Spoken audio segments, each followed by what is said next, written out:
नमस्कार बंधुरा सबाइके स्वागत आमार चैनल कालुर झुलिते। एबार आमरा जाচ্ছি आदि কৈলাস ओम पर्वत और पंचचूली दर्शने। तो आमरा एसे पौঁছেছি धारचूला। धारचूला থেকে আজকে আমরা যাব গুঞ্জি। একটু দেরি করে আমরা সেদিন বেরিয়েছিলাম, কারণ আমাদের এই যে আজকে আমরা যে যাব ধারচূলা থেকে নবী, মোটামুটি 4-5 ঘন্টার জার্নি, আর মোটামুটি 80-90 কিলোমিটারের কাছাকাছি একটা ডিস্টেন্স ছিল, তাই বেশি সময় লাগবে না। তাই আমরা সবাই ব্রেকফাস্টটা ধারচূলার যে গাংরি হোটেল সেখান থেকে আমরা করে বেরিয়েছিলাম। ব্রেকফাস্টে ছিল উপমা, আলুর পরোটা, এছাড়া আচার, এগুলো তো ছিলই, আর আমাদের নিজস্ব কিছু ফল ছিল। সেই ফল সহযোগে আমরা ব্রেকফাস্টটা সেরে আমরা এখান থেকে বের হলাম। হোটেল গাংরিতে আমাদের মেল লাগেজের কিছু অংশ রেখে দিয়ে বাকি কিছু 5 দিনের জন্য যেগুলো মিনিমাম কিছু লাগেজ নিয়ে আমরা রওনা দেব গুঞ্জি বা নবীগ্রামের দিকে। এখানে বলে রাখি, এবারে কিন্তু আমরা যাচ্ছি আলাদা আলাদা সব গাড়িতে, কারণ 4 জন বা 5 জন হিসাবে এক একটা গাড়িতে উঠব, কারণ রাস্তা ভীষণই খারাপ এবং দুর্গম, এবং যার জন্য হচ্ছে কিনা যাত্রীদের যাতে না বা তীর্থযাত্রীদের যাতে অসুবিধা না হয়, তাই এই ব্যবস্থা করা। আমাদের সাথে আছে 2টো গাইড, আর আমাদের গাড়িতে আমরা আছি 5 জন। এখানে আর একটা কথা বলে রাখি, ওম পর্বত এবং আদি কৈলাস দর্শনের জন্য মেডিকেল রিপোর্ট এবং পুলিশ ভেরিফিকেশন হয় এবং পারমিশনও লাগে, যেটা আমরা আমাদের যে এজেন্ট ছিলেন উনি 400 টাকার বিনিময়ে শুধুমাত্র আমাদের আই কার্ড দিয়ে দিয়েছিলাম, হোয়াটসঅ্যাপে পিডিএফ করে নাম ঠিকানা লিখে দিয়েছিলাম, আর ফোন নাম্বার দিয়েছিলাম, আমাদের বাড়ির কোনো একজন ব্যক্তির কন্ট্যাক্ট নাম্বার দিয়ে দিয়েছিলাম। উনি ওই পুরো পারমিটটা করিয়েছিলেন। আমাদের কিন্তু কোথাও যেতে হয়নি, এটা একটু বলে রাখলাম, কারণ সত্যি উনি যেভাবে এই কাজটা করেছেন এটা প্রশংসার যোগ্য। কারণ আমরা কিন্তু তার 2 দিন পরেই ছিল এখানকার যে সিএম, উনি এই আদি কৈলাস দর্শনের জন্য আসছিলেন। আমাদের পারমিশন পাওয়া যাবে না বলে প্রায় এক প্রকার ঠিকই হয়ে গিয়েছিল। তো যাই হোক, ওনার সহযোগিতায় আমরা পারমিশনটা পেলাম এবং আমাদের গাড়ি ছুটে চলেছে আদি কৈলাসের উদ্দেশ্যে। আদি কৈলাসে যাওয়ার রাস্তা এখন বর্তমানে অনেকটা চওড়া হচ্ছে, এবং ভারত সরকারও খুব শীঘ্রই মানস কৈলাস যাতে দর্শন করতে পারে লিপু লেক পাস দিয়ে, সেই ব্যবস্থার জন্য রাস্তা যথেষ্ট চওড়া। আর এই রাস্তা চওড়ার জন্য রাস্তায় প্রচণ্ড ধুলো, তাই বারে বারে আমাদের গাড়ির কাঁচ তুলে দিতে হচ্ছিল। তারপর হঠাৎ দেখলাম পাহাড় দিয়ে নেমে আসছে একটা বিশাল বড় ঝর্ণা, যে ঝর্ণা থেকে অজস্র জলধারা নিচের দিকে নেমে আসছে, এবং তার প্রাকৃতিক সৌন্দর্য সত্যি খুব সুন্দর। এত সুন্দর ঝর্ণা দেখে মন চাইছিল না ঝর্ণা ছেড়ে চলে যাওয়ার, কিন্তু যেহেতু আমাদের হাতে সময় বড়ই কম, তাই আমাদের এখান থেকে আবার সামনে এগিয়ে যাচ্ছি। এরপর গাড়ি এসে পৌঁছালো তাওয়া ঘাটের কাছে। তাওয়ার ঘাটের কাছে এক বিএসএফের জওয়ান হাত নাড়িয়ে গাড়িটাকে থামাতে বলল। গাড়ি থামালে আমাদের জানতে পারলাম যে বিএসএফের আর এক জওয়ান বা ওনার সহকর্মী মালসেচ ঘাটে ডিউটিতে আছেন। তার টিফিনটা যদি আমাদের গাড়িতে পৌঁছে দেওয়া হয় তাহলে খুবই ভালো হয়। তো আমরা সেই টিফিন ক্যারিয়ারটা নিয়ে সেখানে পৌঁছে দিলাম। তারপর গাড়ি চলে এসেছে পাংলা গ্রামে। পাংলা গ্রামের কিছু নেপালি যাত্রী যারা নেপাল যাবে বলে সীতাপুলের দিয়ে পার হবে, ওখানে বসেছিল, তাদেরকেও আমাদের গাড়ির পিছনে নিয়ে নেওয়া হলো। গুঞ্জি যাওয়ার পথে আমরা এখন এসে পৌঁছেছি গারবাদার বলে একটা জায়গার কাছে, এবং যার এক পাশে দিয়ে বয়ে চলেছে আমাদের পরিচিত সেই কালী নদী, যার ওপাশ হচ্ছে কিনা সাংলে পাংলো, সম্ভবত নেপালের একটা 2টো গ্রাম, আর আমাদের এপাশ হচ্ছে পাংলা, বড় পাংলা, ছোট পাংলা, এই ভিলেজগুলো আমরা পেরিয়ে এসেছি।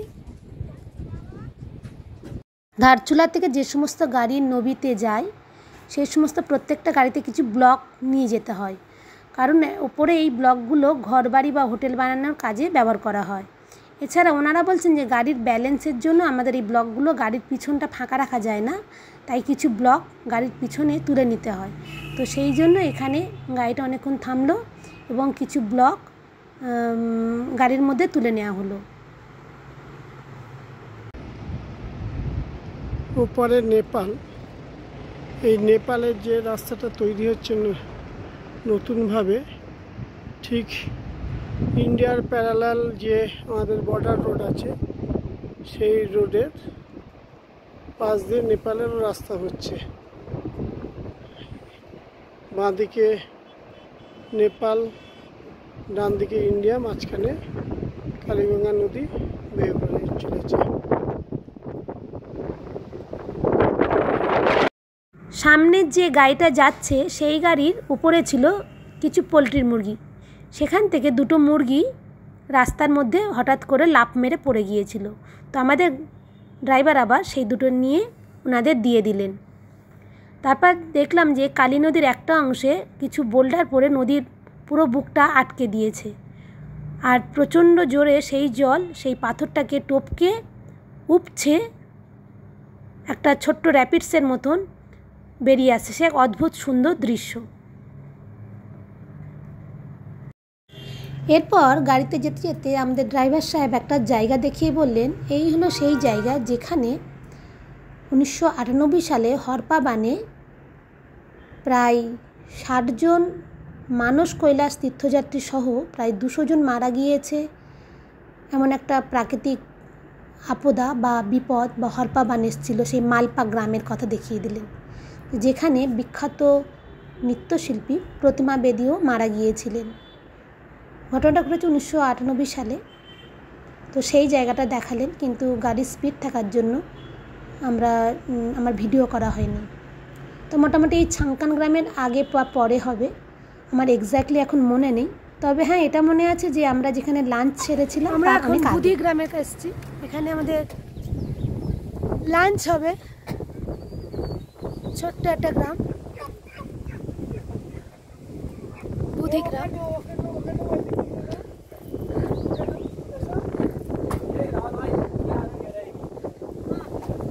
আর এই গাড়ি, হ্যালো হ্যালো হ্যালো, এও আমাদের সাথে অনেকটা রাস্তা সামনাসামনি এসছে, মুখ বাড়িয়ে দেখছিল। লালা চাটে না, কিন্তু তাহলে তোমাকে ইঞ্জেকশন দেওয়া হবো।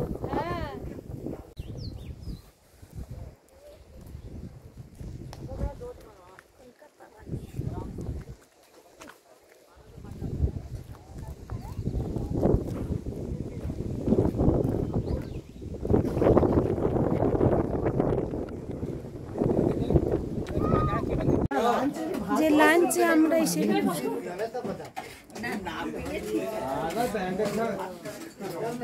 चावल, अचार, सब्जी, বলুন দিদি, ডাল, একদম দিদি একটু খাচ্ছে, মুখগুলো তুলে নিই, ধরা পড়ে যাবে। কজন কজন কি খাচ্ছে? সব ঠিক আছে, সব ঠিক আছে, সব লিখে। চিকেন চিকেন, আমরা কিন্তু চিকেন পেয়েছি রাস্তায় দুটো, কিন্তু জানি বাবা আদি কৈলাস যাত্রা বলে দিয়েছে। হরিণের মাংস পেলাম, খেলাম না, আমরা দিয়ে দিই।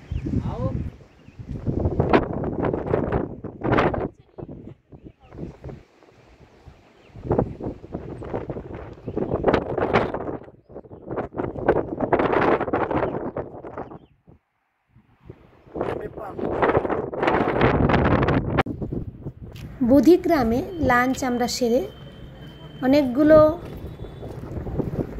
হেয়ারপিন ব্যান্ড দিয়ে আমরা ওপরে উঠে এসেছি। প্রায় 8000 ফুট মতো ওপরে উঠে এসেছি। উঠে আসার পর ড্রাইভার সাহেব বললেন যে এখানে একটা ভালো ভিউ পয়েন্ট আছে, এবং দূরে যেখান দিয়ে দেখা যাবে যেখানে আমরা লাঞ্চ করলাম সেই গ্রামটা, অর্থাৎ বুধি গ্রাম দেখা যাচ্ছে। এবং এই যে জিগজ্যাগ রোড, যেমনটা আমরা সিল্ক রুটে দেখতে পাই, ঠিক তেমনই একটা ভিউ আছে। তো আমরা সবাই নামলাম, নেমে এখানে সেই দৃশ্যগুলো দেখলাম এবং প্রাকৃতিক শোভা উপভোগ করতে শুরু করলাম। সত্যি সে এক সুন্দর অভিজ্ঞতা, যেটা হয়তো আমরা ভাষায় বর্ণনা করতে পারছি না। এবং হাওয়া কিন্তু প্রচণ্ড জোরে বইছিল, শোঁ শোঁ করে আওয়াজ হচ্ছিল। তবে জায়গাটা সত্যি খুব ভালো ছিল।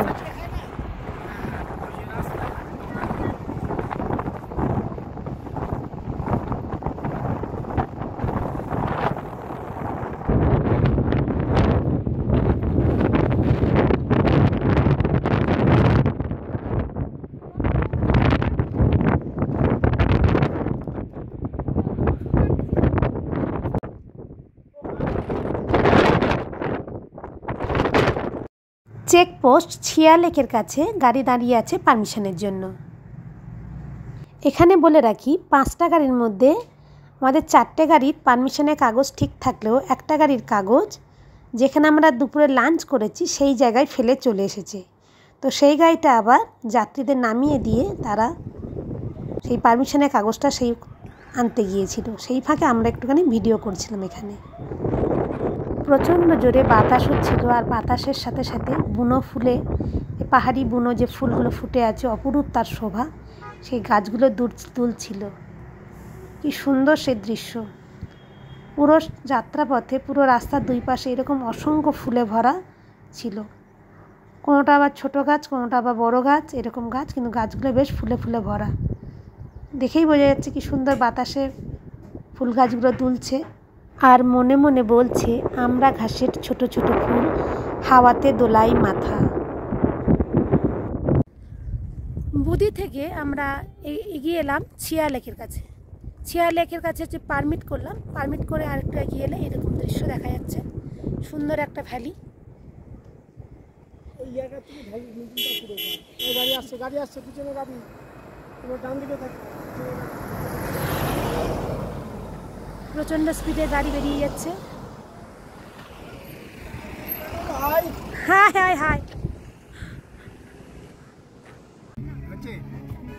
দুজন মেষ পালক এক পাল মেষকে নিয়ে এবং তাদের বাচ্চা কাচ্চা নিয়ে রাস্তার পাশ দিয়ে চলেছে, আর আমাদের গাড়ির হর্ন বাজাতে বাজাতে তাদেরকে সাইড করে ক্রমশ এগিয়ে যাচ্ছে। এত মেষ রাস্তার পাশ দিয়ে যখন চলছিল বেশ ভালো লাগছিল দেখতে। তারপর এই যে দূরে যে গ্রামটা দেখতে পাচ্ছে, এটা হলো কিনা নেপালের শেষ গ্রাম, এবং এখানে হচ্ছে সীতাপুর। সীতাপুরের কাছে হলো নেপালের এই প্রান্ত পর্যন্ত জনবসতি আছে, তারপর আর কোনো লোক বসতি নেই।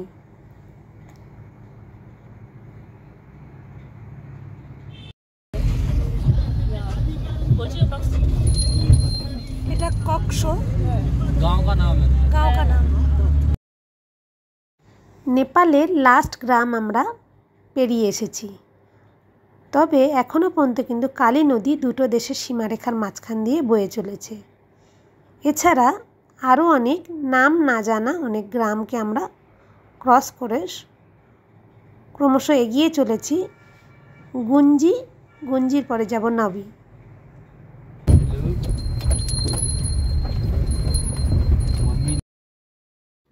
এই যে সামনের যে বড় জনবসতি, এটা হলো গুঞ্জি।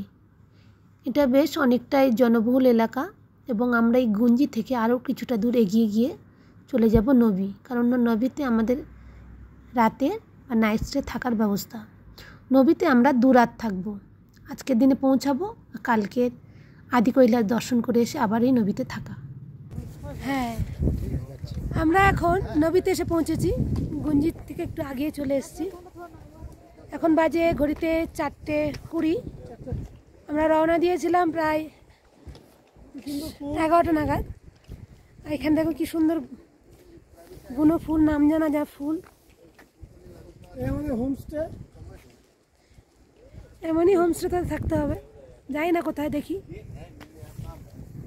দূরে দূরে উঁচু উঁচু পাহাড় চূড়া, গাছ দেয়। এটাই তো একটা। তার আগে নবী গ্রামটা একটু ভালো করে দেখে নিন। উঁচু উঁচু পাহাড়ের নিচে ছোট্ট একটা জনবসতি হলো এই নবী গ্রাম। এখানে হাতে গোনা কয়েকটি হোমস্টে রয়েছে, এবং আরও অনেক নতুন নতুন হোমস্টে হচ্ছে। আমরা এখন হাঁটতে হাঁটতে চলেছি, অল্প কয়েকটি রয়েছে। নবী গ্রামের আশেপাশে কি কি দেখা যায়? এই যে লোকাল বাড়ি, আলু ক্ষেত, না আলু আলু আলু মটরশুঁটি, আলু আর এটা মটরশুঁটি। হ্যাঁ, আর এটা হচ্ছে সর্ষে, সাদা সর্ষে ফুল ফুটেছে। জানি না আমি পালং শাক কিনা। এখানে প্রচুর বাইকার এসছে, যারা বাইকে করে এসছে আদি কৈলাস যাত্রার জন্য। এখনো টুরিস্ট আসছে।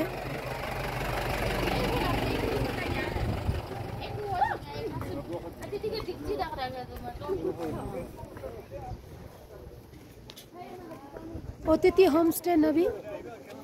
এই একটা হোমস্টে আর হিমালয় শিবালয় দুটো হোমস্টে আছে। এছাড়া অতিথি হোমস্টে নবী, একদম পাহাড়ের কোলে।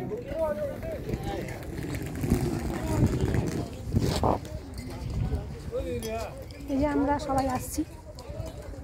কোথাও আমার হারিয়ে যাওয়ার নেই মানা, মনে মনে সুরে মেলে দিলাম এই দানা, মনে মনে দূর সাগরে পানতারের পার বুঝি দূর হয়ে যায়। এই নিচে হোমস্টেটা আছে। চলুন চলুন চলুন সবাই গড় গড় করে চলুন। ওনারা অনেকক্ষণ আগে গিয়েছিলেন, আমরা যখন আসছিলাম ওনারা ঘুরছিলেন। ये जो ऊंचे ऊंचे पर्वत जब झूमते हैं अंबर को, जब झूमते। এখানে টেন্ট হচ্ছে, টেন্ট হাউস হচ্ছে, এখনো পুরোপুরি কনস্ট্রাকশন হয়নি। তো আমরা চলেছি, এই যে দূরে একটা মন্দির আছে, মহা মনোকামনা মন্দির বা মহেশ্বর মনোকামনা মন্দির কিছু বলছিল গাইড। তো দেখি ওখানে মন্দিরের গেটের সামনে কি লেখা আছে। হ্যাঁ সাইড। তো আমরা এখন চলে এসেছি মনোকামনেশ্বর মন্দির, মনোকামনা মন্দির বা মনোকামনেশ্বর মহাদেব মন্দির এই দেয়া আছে।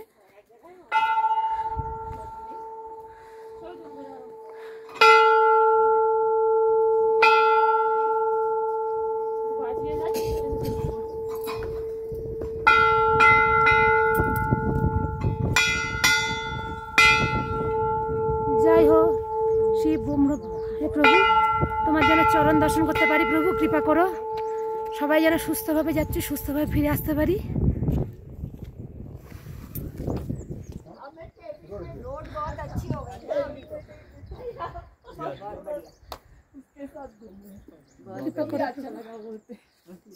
ऐसे पहली बार देखा कि कोई ऐसा बिना बुकिंग का बिना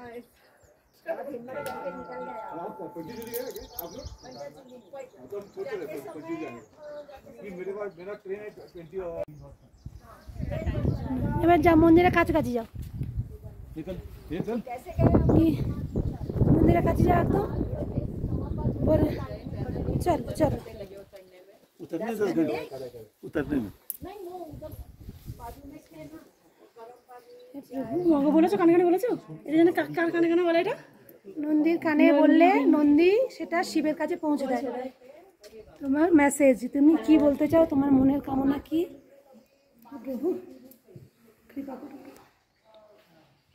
মন্দির দর্শন করে ফেরার পথে সবাই একটুখানি গান নাচ করতে করতে ফেরলাম। তারপর হচ্ছে রাস্তার পাশে একটা বসার জায়গা ছিল, সেখানে বসে আমরা সবাই একটুখানি আড্ডা মারলাম এবং দু চোখ ঘুরে নবী ভিলেজটা দেখলাম। 200 বছরের পুরানো একটা বাড়ি, যার বাড়ির কাঠের কাজগুলো দেখলেই বোঝা যাবে যে কতটা শৌখিন কাজ করা।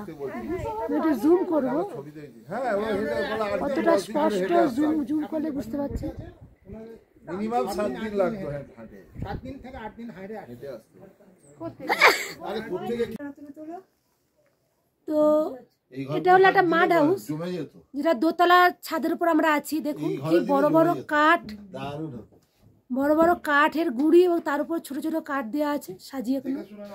আমাদের আজকের দিনে অত্যাধুনিক মানে পড়াশুনো করা ইঞ্জিনিয়ারদের বানানো ব্রিজ বা ঘর বাড়ি ভেঙে যাচ্ছে, কিন্তু সেই 200 বছরের পুরানো দোতলা বাড়ি সামান্য কিছু সুরকি বা মাটি দিয়ে কিভাবে টিকে আছে, কি সুন্দরভাবে টিকে আছে। আমি বাইরে থেকে পুরো বাড়িটার ছবি দেখাবো। এই যে লাল লাল মাটি আমার হাতে উঠছে, এই যে হাত ঘষলে লাল লাল মাটি এই যে উঠেছে, কিন্তু তবু এখনো এত সুন্দর, এত সুন্দর রয়েছে। এটা একটা ঐতিহাসিক দ্রষ্টব্য বলে আমরা মনে করছি। একদম ঐতিহাসিক না, ঐতিহাসিক সত্যিকারের কথা। তখনকার দিনে গুলগুলি বা বায়ু চলাচলের জায়গা।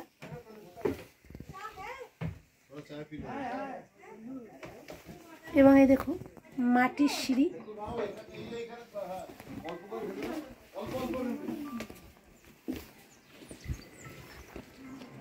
অসাধারণ।